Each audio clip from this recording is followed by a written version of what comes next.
I'm good at accepting that I don't know the capital L legal answer to every legal question. And I've gotten enough experience and confidence and perspective over the years to realize that most of the time I don't need to know the exact legal answer to a legal question because we're dealing with business decisions and the ability for us to decide how much risk we're comfortable taking on. As long as those decisions are well informed and we're kind of making them collaboratively and knowing what the trade-offs are, that's the part that I enjoy, just making sure that we understand what we're deciding together to help the company move forward.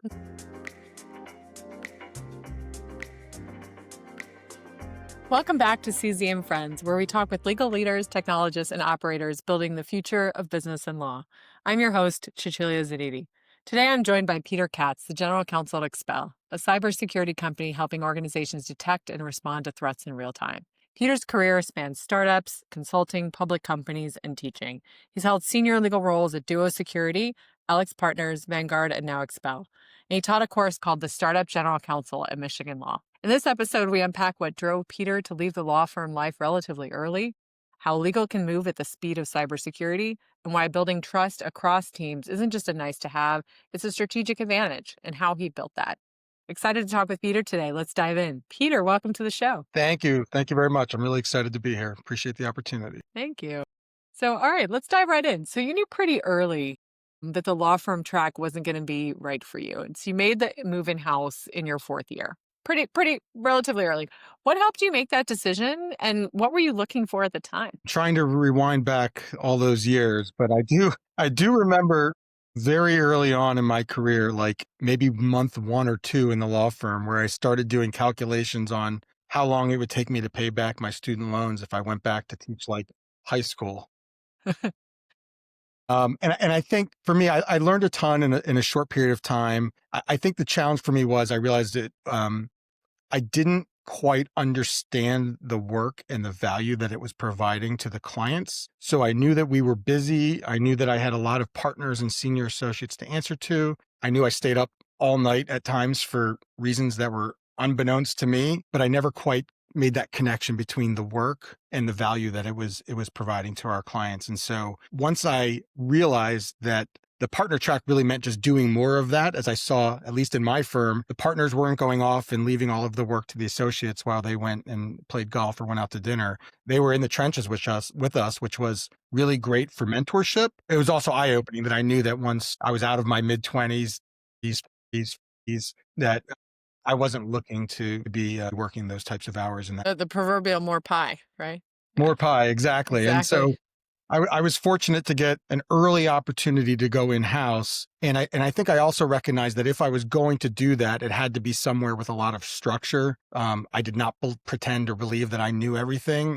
In fact, I was scared to death about altering my career path. And even a partner told me that one of the partners I worked most closely with said I would never get out of a mid-level in-house role because I left so early and I didn't know enough to go do anything.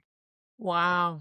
Yeah, that's so people always have doubters. So in the case of this particular doubter, what did you do to make that not true? I set myself up for success by going to a company that actually had essentially an in-house law firm. Because Vanguard, which is, the world's largest mutual fund company and just happened to be based in suburban Pennsylvania where I was living in Philly, and Vanguard's campus is not far outside the city, had the highly regulated industry, really tech forward at the time, and had an in-house legal department of, I don't even remember, I want to say close to 100 lawyers, my guess, with probably half doing 40 Act regulatory mutual fund work.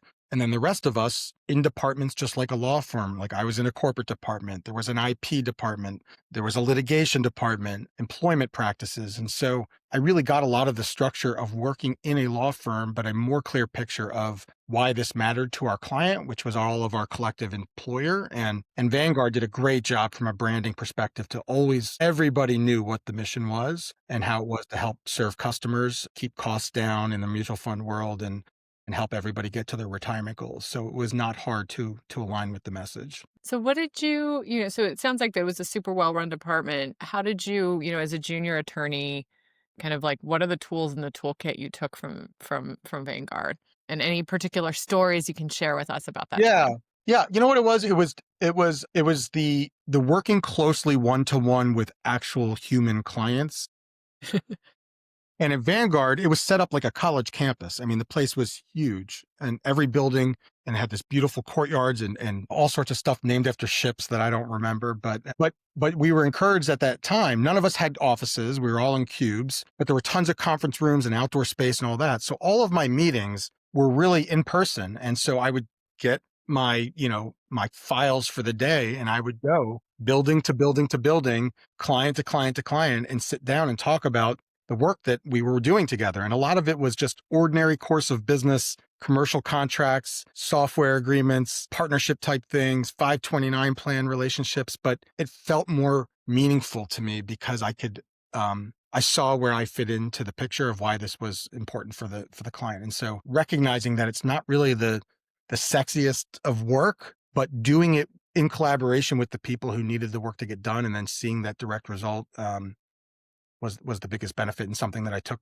from that experience for sure. Of like, get with your clients, sit down with them, make sure they understand, make sure they know you as a human, so that when you have pushback, they don't just think it's a legal person saying no. It's, oh, I know Peter. I've gone out to lunch with him. We've had a few conversations about things that are not work. And if he's telling me that this risk is really important for us to pause and make some different decisions, then I already trust him. So I'll listen to him in this case. I love that. Of everything you did at Vanguard, what are you most proud of?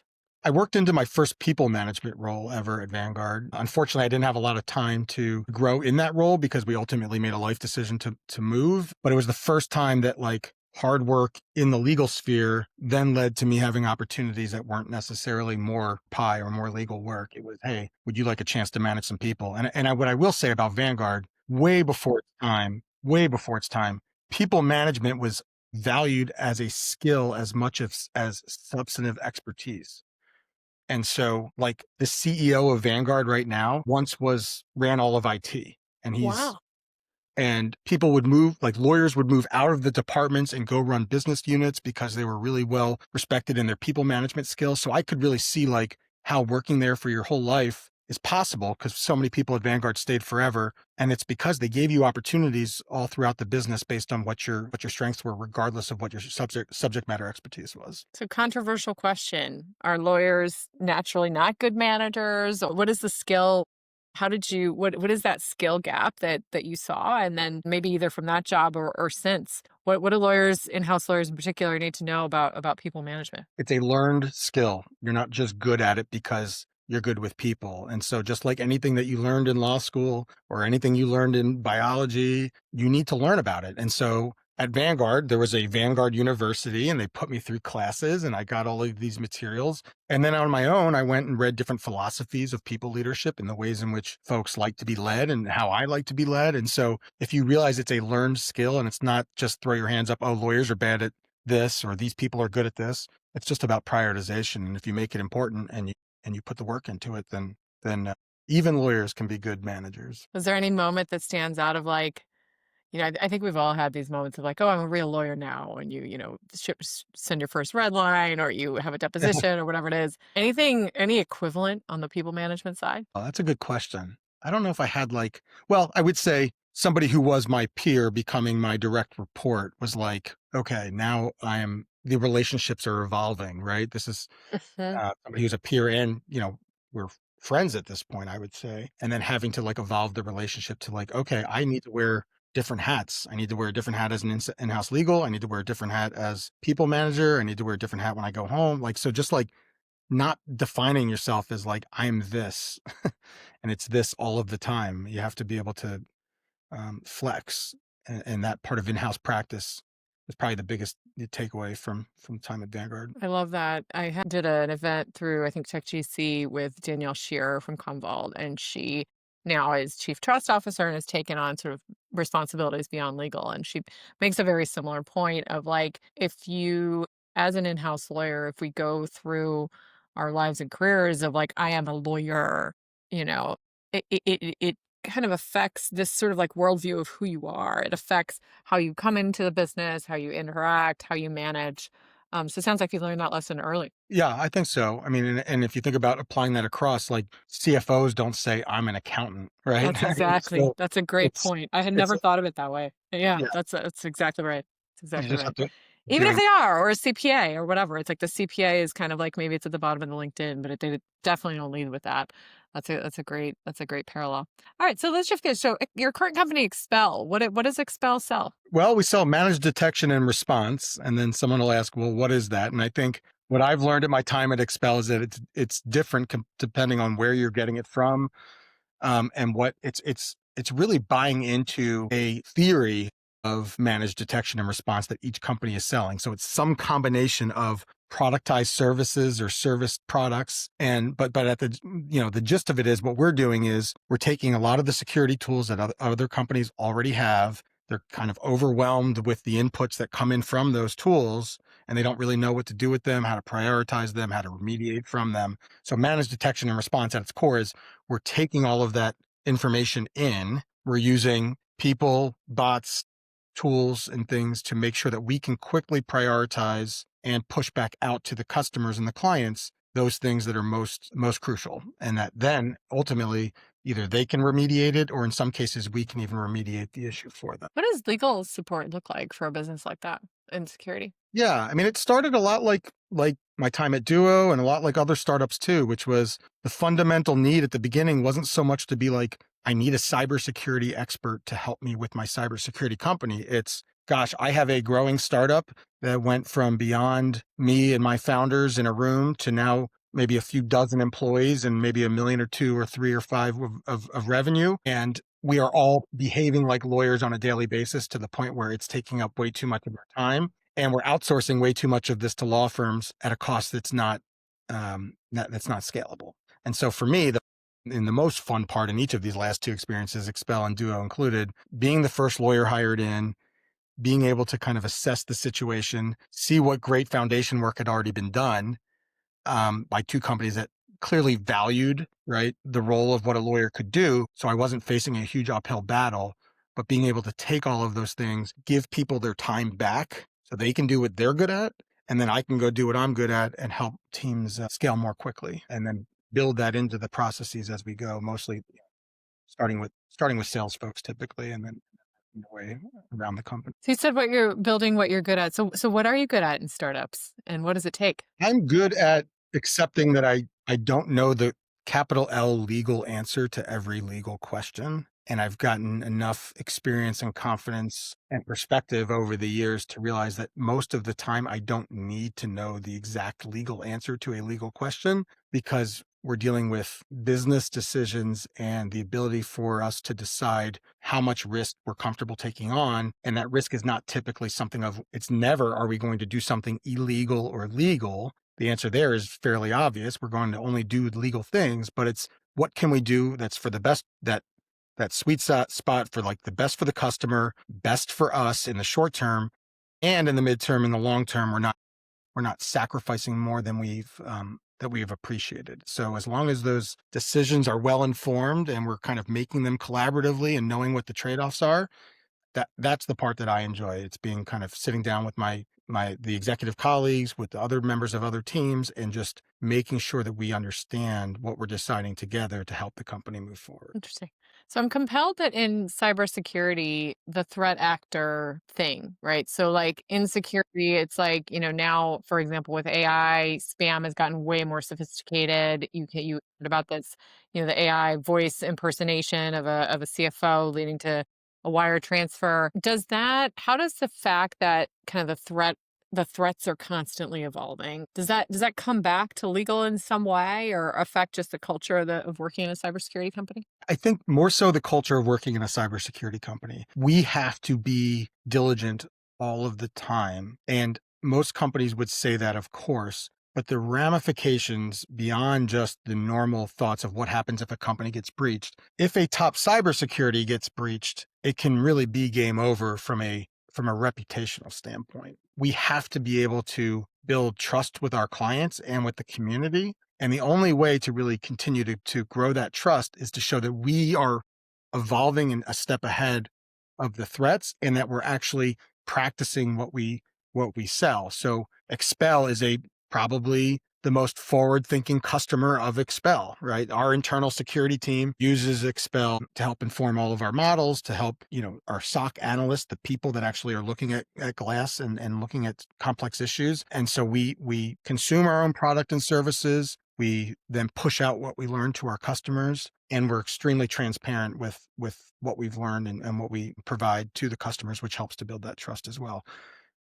From a purely legal standpoint, I think the areas that I think about the most as it relates to the cybersecurity and the relationship is it's actually the privacy connection to all of those things, because I feel like at least where we're going to be able to add value, right? We have cybersecurity experts. We have product experts, all based on knowledge around cybersecurity frameworks and best practices and coding and all that. But the intersection of where cybersecurity um, and privacy interact is the area where I think an internal legal team within a cybersecurity company has probably more of a more challenging responsibility than maybe a retail company or somebody where they're not selling security. What are privacy and security in conflict? Are privacy and security in conflict? I think in lay terms, there are conflicts. I think that the notion of privacy and the notion of security can be in conflict. I think using cybersecurity as the tools to enhance privacy regulation compliance, I think go hand in hand. I don't think you can have a good privacy compliant program without using sophisticated cybersecurity tools to help enable that program. So you can write all the policies you want.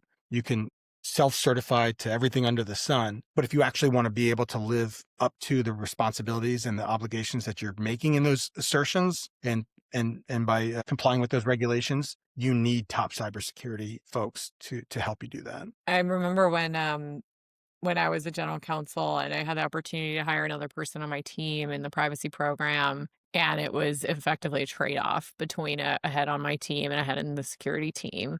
And I made the decision. I said, you know what, hire the security person because, obviously as much work as I thought there was in legal at the time, this is pre-GDPR, I had exactly the same point you just made, which is like, having beautiful policies that are easy to breach, that's not actually compliant, nor is it actually protecting the data that is you're purporting to protect. So, yeah, I've seen that from both angles. I think that resonates a lot. Yeah. Yeah. I mean, it's certainly something and that's part of building those cross-functional relationships and trust. And so like these are dialogues and conversations that we have with our peers in, the compliance team, the security team, the IT team, the HR team. Like we're all responsible for this at the end of the day. And so we can't do this in silos. Peter, we'd be remiss not to talk about your time at Duo. So just a little bit of background for listeners. I know John Oberheide, who was the CTO of Duo, and we were introduced in part because basically Duo had this moniker of being the most loved company in security. So it's a very usable product. You've probably seen Duo Mobile. It's a two-factor authentication app. Prior to that, at least when I was at the law firm, we had the RSA security dongle, which was like kind of weird, like it could basically another keychain. Mobile comes along, Duo does this online, combined with a bunch of very sophisticated authentication controls. So I think it's a fun story. So John said, you've got to meet Peter. He was our first GC. We love him. You'll love him. So we're here. That's why we're here. Thanks, John. But in terms of that role, how did you come into that company? And then tell us about the journey, because that company was just a rocket ship. Yeah. Yeah. It's one of these like things where, your life can go different parts of the branches of the decision tree and things that you do. And we'd moved to Michigan, to be closer to my wife's family. We had a toddler and we had twins on the way, but I was back to not feeling really satisfied with what I was doing for a living. And it had nothing to do with Alex Partners. I had great years there. I had so much responsibility and great relationships, but I just wasn't connected to the work like I wanted to be. And I really had to just make a decision of, am I going to suck it up for my family because this is what you do? Or am I going to try and invoke some real change? Like I tell people, I really wish I could have been the person who moved to the beach and, ran a tiki bar or a coffee shop or something. That would have been the most extreme. But within staying in the world of being a lawyer, we moved to Michigan at sort of rock bottom time of the economy in 2000. I mean, we moved to Michigan in 2000. That's when I graduated law school. And yeah, I'm gonna co-sign that it was bad. That was when the Firms were rescinding offers. There was a global financial crisis. It was definitely the nadir of legal jobs at the time. And I was at Vanguard, and everyone was afraid of the mutual, the money market funds were going to bust break the buck, and like the whole world economy was kind of crumbling. And I saw it start while I was at Vanguard with all of the bailouts and things like that. And then when I got to Alex Partners, which was this really sophisticated boutique consulting firm in Michigan, the only reason that we were really thriving at this time when everything else was failing was that Alex Partners had this amazing restructuring practice and had actually been named the lead consultant on the General Motors restructuring. Wow, I remember that with the bailout and everything and getting delisted and everything. That was big. And it affected the whole state and the economy and the country. I remember it very clearly. Wow. Okay. And So and you so in you that worked time, on the GM restructuring there. That's fascinating. I can't say that I was like hands-on on it, but like it was the biggest thing that It was our the company. big matter. Yeah, that makes sense. Yeah. Wow. Okay. And but I think with a lot of things, when you kind of hit rock bottom in a region and an economy, the stuff that starts growing from the ashes is, the innovators, the restaurants, the tech founders, all of the stuff that was happening in Detroit was really kind of like from those ashes of big companies were kind of crumbling, but it made a lot of opportunity for people that wanted to do really interesting and connected work to a local community. And so I realized that Michigan was getting this kind of budding startup scene that probably wasn't known very well. And I started just doing online research of like, okay, I need to learn these companies because it's not the Bay Area. I'm not a tech GC. And I just started doing research. And like I said in my first interview at Duo, I had a sticky note with 3 companies' names that were written on it that I was following.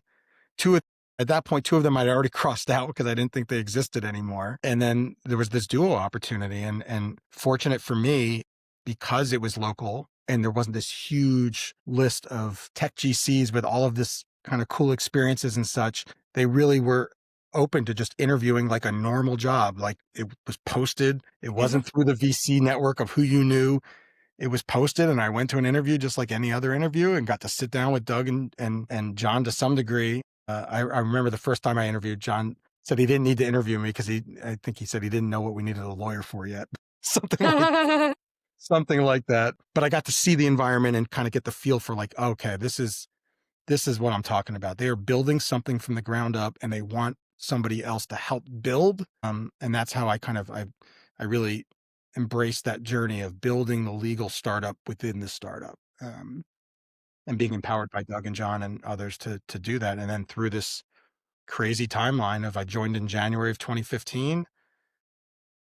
Um, And by October of 2018, we'd closed a deal with Cisco for almost $2.5 billion and did it with a bunch of folks who, at the time, being in person and being in Ann Arbor, we had offices all over at that point, but really there was a core of us who lived and worked in Ann Arbor, which is a town of 100,000 people, right? It's not like being in a big city. So our families knew each other, our kids knew each other, people were going through the life evolutions of finding significant others, having kids, doing all of the life things and doing it kind of on this journey together, and then seeing the outcome and how that helped to change the trajectory of a lot of people's financial lives and give them space to do what they love. It was really special. I love that. Did you know when you interviewed in 2015, you had your sticky note, so you knew Duo was a startup, but was there anything that gave you a sense that Duo was on a path to something big? I think the main thing I'd seen at that point was that Doug Song, our other co-founder, was named like Crane's Business Journal, which is the big Detroit kind of business magazine. It does their annual like 40 under 40 issue. And I got to see kind of the main piece about Doug and his view of cybersecurity. And it wasn't like a very threat focused article. It was really about building a company with people and the value that was on people to do this and doing it locally in Ann Arbor, rejecting certain VC money who would have insisted on them moving to the Bay Area. There was a lot of that back then, which is funny now as we all work remotely. And nothing was ever more absurd to me that when tech industry required things to happen in person, when what they were selling had nothing, was all about enabling people to do things wherever they were. They were really focused on where you lived and where you sat. And so the intentionality about doing it in Michigan, doing it in Ann Arbor, where they'd both gone to school, involving the local folks in the journey was probably the most attractive part to it. I felt like I kind of knew who they were and where they were coming from before I really stepped in the door. Love that.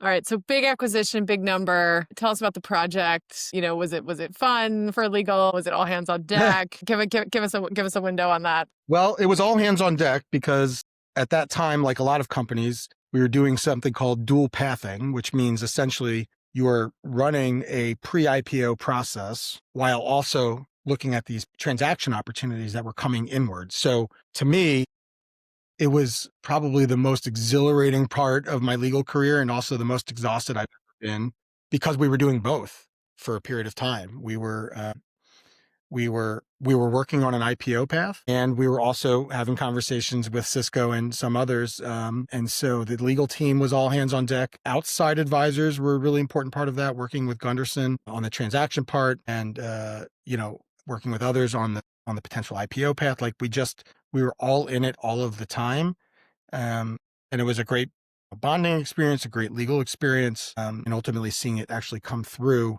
to fruition was amazing too, because a lot of people don't know, we had run a process the summer before with another potential transaction that just never really, it didn't make it. And so we really ran like 2 transactions, an almost IPO and the day job over the course of 13 months. It was Wow. It's funny because there was a while when IPO windows were open where in getting GC jobs, it was like, have you done a strategic transaction? Have you done an IPO? Have you this? And it was a qualifier. yeah. Looks like you've done, at least large parts of both. What would you say to that though? So when you experienced the IPO, or in this case, the big transaction, you hadn't done it before. How did you do it not having done it before? And do you think it is a requirement? I do not think it's a requirement, but I give I have a ton of gratitude for our board, because the more important part of whether or not I think it's a requirement is whether or not they think it's a requirement. And they were willing to listen. They'd worked with me for a few years. I think I had their confidence in doing the transaction work,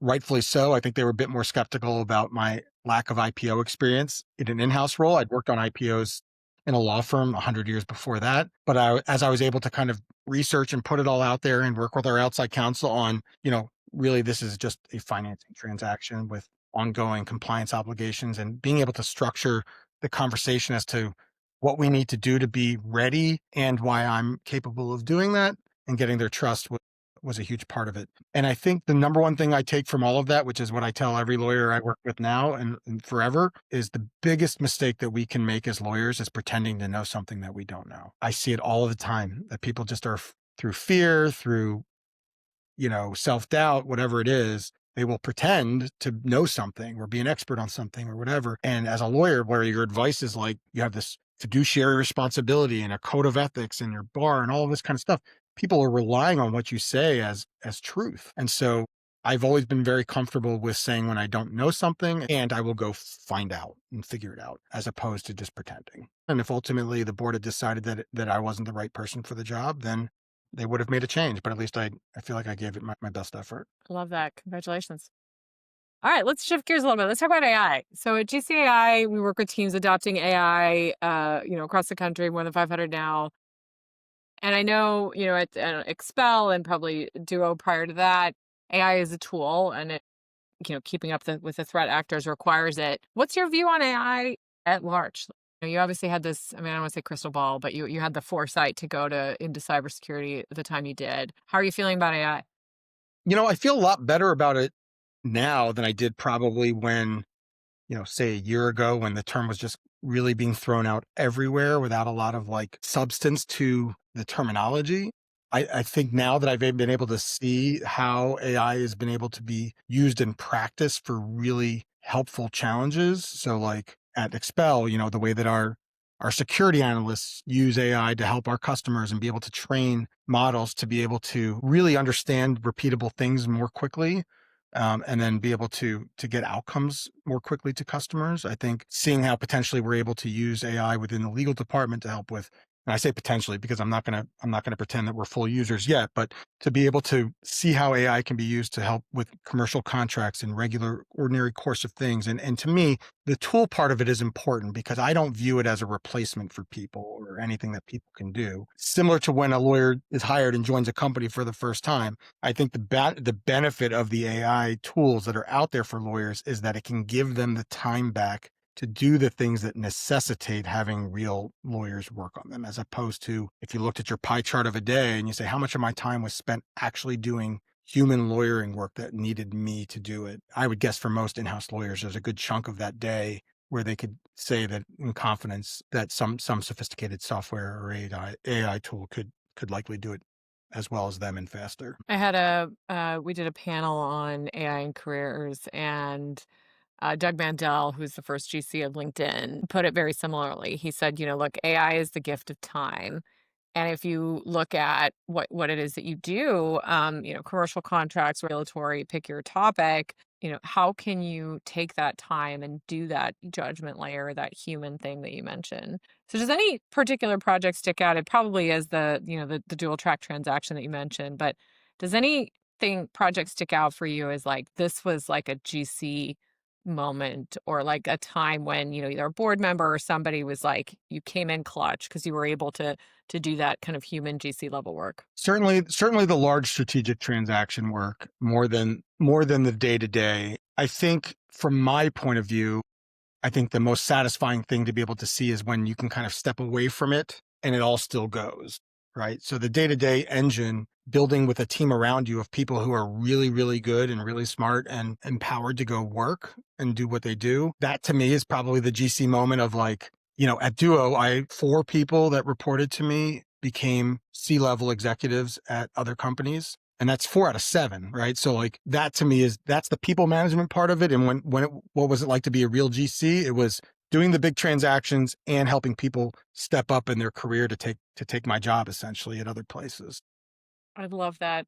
One of my mentors, Reggie Davis, he was the general counsel of DocuSign for a while now. I think he's a prop tech, but he's amazing. And he talks about his number of GCs. I think it's like seven people that reported to him, self included, Right. went on to be GCs, and it's incredibly rewarding. So how do you physically do that? Like, what's your one tip on kind of like if you want to leave a legacy or help your people perform in that way? What do you do? What do you do? I think it starts like with the profile of people that you're interviewing. It's not about like, what did I do when they came? It was more so being able to hire people who I felt like had the highest ceiling and potential, and not viewing anybody as a threat, or I didn't feel like I needed to hire for the level that the role was. The level was where the person started, and that's the money that I could get in the budget to go hire. But somebody who could buy into the purpose of like, what are we doing here at Duo or at Expel? And why does my work matter? And how much autonomy am I going to have? And what's our interaction going to be like? And so like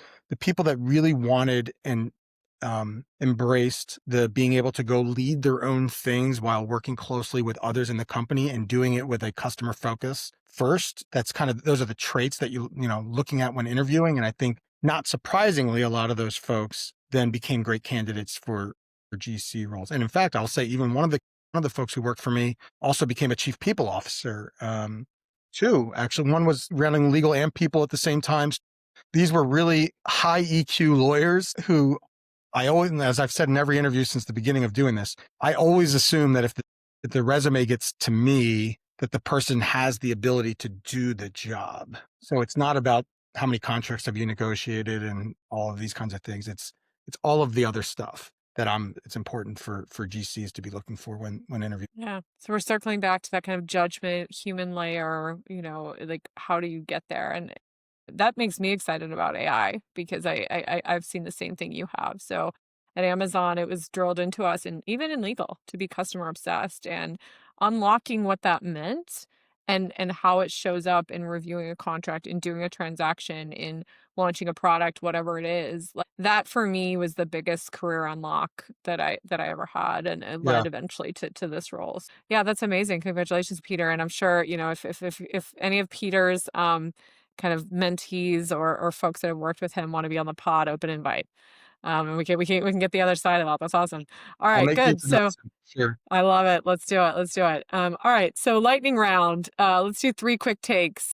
What's a book or a concept that's shaped you? I like to read the first 90 days book every time I start a new role or anytime I change a role within the same, or, it's a very I'm not somebody who can like cite a bunch of different academic theories and things on management, all that stuff. But it's a very practical applicative book of really what should you do during your first 90 days of starting a new position. And ultimately, what it comes down to, not surprisingly, is listening and taking notes before you come in kind of, fully charged with all of the answers of what you think somebody needs to do in order to fix blah, blah, blah. So it's a good reminder for what those first 90 days are as you transition into something. What's a piece of advice you give early career lawyers? So we talked about customer obsession, we talked about some other stuff, but any pithy advice we can snapshot here? I said it before, I'll say it again. Don't pretend to know something that you don't know. I That's love my that. Good stuff.